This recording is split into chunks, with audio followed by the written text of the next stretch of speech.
a couple of weeks ago, excuse me, you wrote a blog, and it was apparently you gave like some interview on YouTube, and something came out wrong, something about Trish Stratus. I didn't actually watch the video. I read. Love you. I read what you said afterwards. So it's sort of the videos and material to this, and it just says it's tough to have a conversation when you don't love what everyone else loves or in the way they love it, or else you'll be hated. Funny thing is, I've always been hated in wrestling, so I'm okay with this, which seems very unfair to yourself.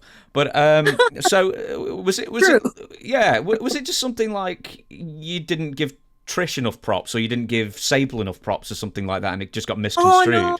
But see, like with Sable, I only said one thing, and everybody, like, people loved it, which is the reality. Like, Sable was nice to me. She was so sweet that I reminded her of her niece or something like that. She thought I was Hawaiian, and I was like, oh, she was just a sweetheart. So it just weirded me out that people would say negative things about her. And granted, sometimes people treat everybody differently, so I can't say for everybody else. But she was nice to me, so that's all I know.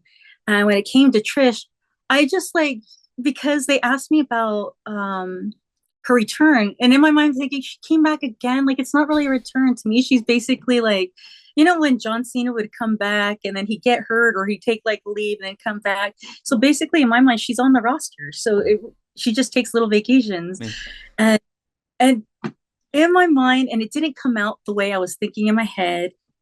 And that's a learning lesson for me, to be more conscious, be more aware of the things I say, be more aware if I'm tired or dehydrated or hungry. But when I start doing interviews, I need to be mindful of everything. And it's a learning lesson for me.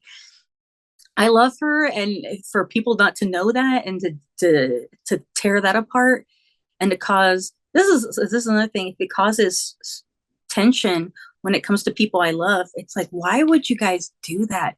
Just because I didn't say exactly what you wanted me to hear. Mm-hmm. And I can't apologize for that, because my favorite wrestlers were different from yours. And that's why they're my favorite wrestlers, not yours. But I love everybody, respect everybody, and thank everybody for their contributions. And especially when it comes to working with me, because they took the time and patience with me. But when it came to that moment of that interview, I just worded things wrong. It just phrased it wrong, but I just didn't mean to offend. It's not to say like somebody was awful. Not in any way. I've never said that. It just wasn't.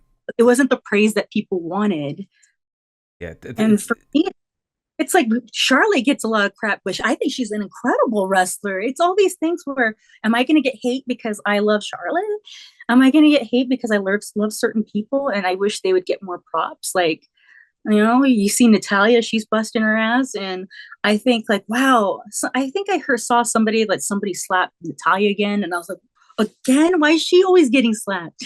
Like, Natalya should be doing the slapping. And there's moments where that's just my opinion. It doesn't mean it's fact, but it doesn't mean you should join on board and that I'll hate you if you don't agree with me.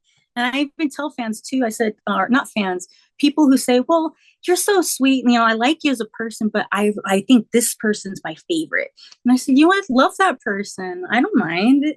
Everybody has their favorites. And as long as we're cool with each other, I'll still love you either way, whether you're a fan or not.